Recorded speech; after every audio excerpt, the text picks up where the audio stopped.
Action. Yo, this your boy YS Young Sleep Don't Sleep. Make sure y'all stay in tune to Ezim TV.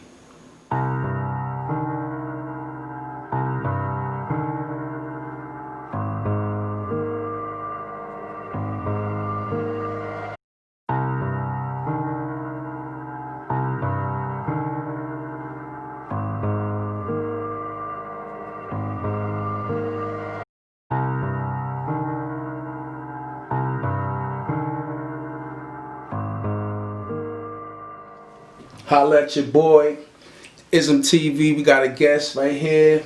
My little bro, holding it down for years. I just want to, give him a good introduction. He's been putting a lot of work in the town of Rochester, New York. Your boy Sleep. Yo, I just want to say congratulations for your momentum, your success in this game. You've been really at it and whatnot. And I just want to say welcome and whatnot. You feel me? What's up, man? Yeah, I appreciate it.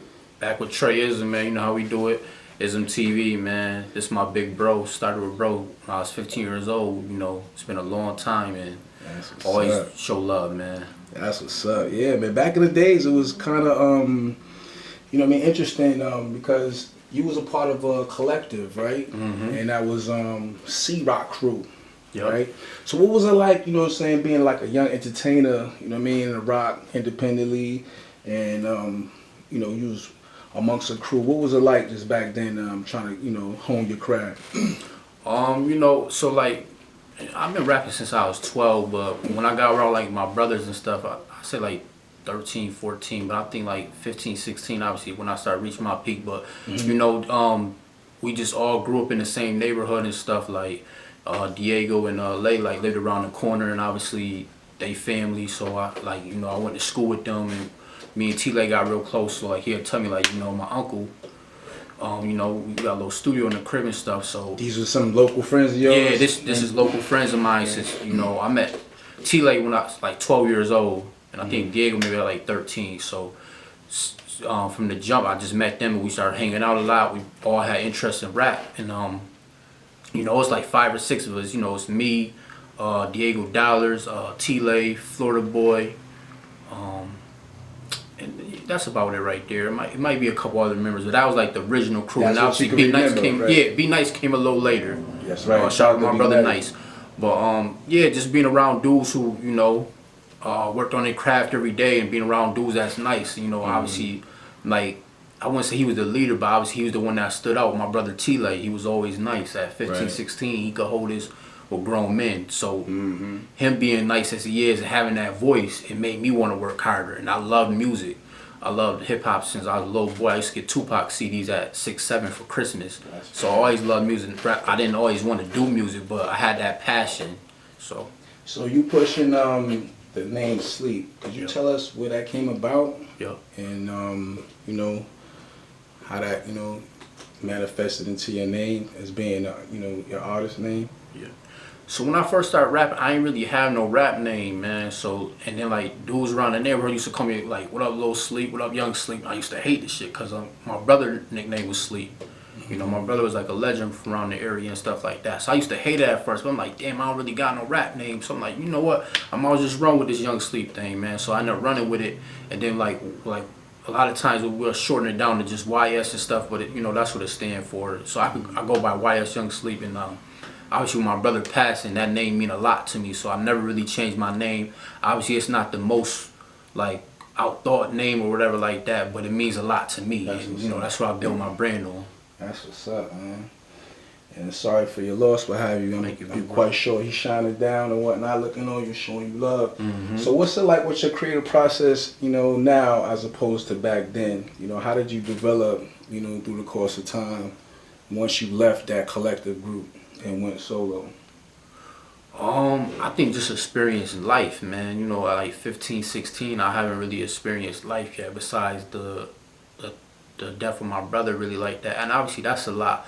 But going through being a grown man, having real problems, having kids, getting women pregnant, being around drugs and stuff, being just learning in life. Obviously, growing pains, rather it was good stuff or bad things. Like I had to experience things. I had to get down to my last dollar, be dead broke. I have things to write about. Like obviously, this hip hop is creativity. Don't get it twisted. Like I could write a song that I never experienced. Like I wrote songs about getting caught up with 3 women, or like just mad weird shit. Like I could do bars and shit like that, but you gotta go through things too, and like talk about real shit. Or even have company with people that might have went through that. Yeah, and see that's another thing about me. Like I ain't never front like I'm the biggest. Like I was a big drug dealer or anything. I did my little thing here and there, but my thing is I've been around those people. I've been like I got family who did Fed time and shit like that, and I speak for them. I tell their stories. I tell stories for motherfuckers who can't tell their story. I'm their voice. I'm the people's champ to me. Like that's the type of shit I be on. Like obviously I'm witty with my lines and stuff to just growth and just like wanting to outdo myself every time and like stepping my vocabulary up, shit like that, man. So when I met you years ago, we did a short venture project, a little movie. Back in the days. That's a fact. And Unwanted Beef was the movie. Was that your first experience doing something like that? And could you take us back to that time in terms of what was going on in your life during that time? So that definitely was the first experience, like me acting and stuff, and like that's always been a thought here and there, and like it was really a dope experience. I think I was still in high school. I was like 17, 18. I'm feeling myself a little bit. Got a nice little car and stuff. My bars is going up a little bit. Buzz I'm telling you, yeah, got a little buzz going on. I think at that time we had like one local record deal, so I'm feeling myself off that. People think I'm gonna be like rich and stuff. Nothing like that. We didn't even get the money that we supposed to. Like I'm in school. I'm telling like shorties like, yeah, I got a movie coming out, and then Big Bro provided me the opportunity. We got the real CD, the real movie cover and shit like that. Yeah, DVD cover. So hell yeah, man, that was a dope ass experience. And I think I didn't even know my role was gonna be that big. I knew like I was gonna be in the movie, but I ended up being like one of the main characters, if not the main character. So hell yeah, man, it was really dope. And then obviously that helped me with my creativity with music videos, and then obviously doing a couple more little movies, short films and shit. That's what's up, man. People came to me and was showing love and was just reminding me of where they even found you. Seeing that project, so even though it was a short project, I was with a little camera during that time. It was just a good experience, just putting the whole storyline together. And like you said, even though you didn't know that you were gonna have a major role, what I liked about you was your delivery and whatnot, your focus. You had this determination look in you that you wanted to make the character come to life. Fed you the lines, you knew the lines. And man, classic hood film. That's a fact. Unwanted Beef. You feel me? That's back in the DVD days and whatnot. And a lot of them I pushed out. I sold pretty much all of them out. You feel me? So whoever got those classics or that classic Unwanted Beef, I might try to revisit it and put it on a tool or something. But it's very old and whatnot. But tell us about your business prowess when it comes to collaborating with industry artists and whatnot. I know back in the days, C-Rock crew was assembled, and the legendary Underground was bumping back in the days. Underground, where we had a lot of various artists come and perform, and I kind of invited you guys to come on down and do your thing. What was it like, back then, just being that young, in that environment and so forth? Like being like at the shows and shit? At the shows, you was young back then, you was... So, me and you, before I even got C-Rock shows at Dublin, I did a couple dolos with you. So, I'm 16 in clubs that you really got to be 21 in. Like, they wouldn't even really want to let me in because I was underage. And we had to tell them, like, yo, I'm performing. They looking like they don't, they don't even care. We fighting with the security, like, yo, my man performing. So, man, a dope experience. I'm 16. I'm in clubs that's 21 and over. I'm with these grown men, dudes that's local legends and stuff, headlining shows, and around all these people who I feel like damn, I grew up on their music and stuff like that. And I got school the next day. Like, I'm like, I got class like 8 in the morning. I'm out to 1, 2 in the morning because I love that music so much and wanted to do it. and got the opportunities. So that was growth. And then obviously just keep doing the shows. And then I got my brothers on the show. You helped me get the whole crew on the show. And then obviously, you know, we just built from there at a legendary spot. You know, Dublin is like, you know, our Sony Hall or something like that. Like our hood Barclay. Right.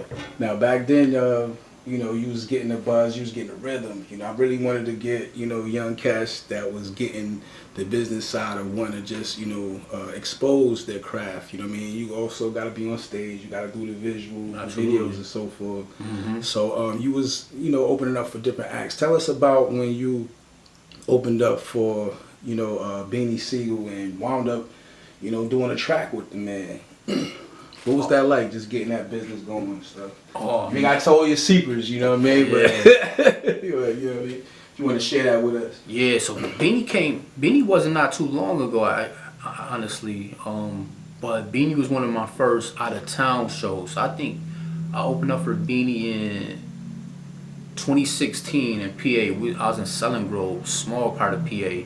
And God bless the lady who kind of was like help managing me / booking me for shows, AD the General. She got me on that show, and she was actually the first person that got me a show out of town in Philly. I opened up for Corey Guns originally, and she asked me that I want to open up for Beanie Sigel. I'm like, hell yeah, of course. You know, I love Sigel. Sigel top 5 to me, right, hands down. And so we went out there and bodied that. And honestly, it was crazy. A lot of people don't know when I did that show, my music was kind of slowing down because I was getting in that phase like, do I really want to do this shit or not? Of course, I did it because of the opportunity, but I didn't really have a lot of new music at the time. I think I had Rick Fox. I went on a little run with that. So we did that. We did a couple other joints. And then what I loved about her is anytime I opened up for anybody with her, she made sure I met them artists. So, you know, of course, I'm like, yo, AD, I got to meet Sigel. She's like, what? No problem. Took me straight to the back with the nigga and met Sigel, talked to him for a minute. I told him like, yo, bro, you know, you like top 5 to me. It's like, yo, I really appreciate it. Like, nigga, you get any 100 picks with me. So obviously chopping it up with him. Right. Then I think like 2018, my man put the bread up for him to come to the town, to the Rock. And like, nigga, I know you already opened up for Sigel, so you know you gotta do it again.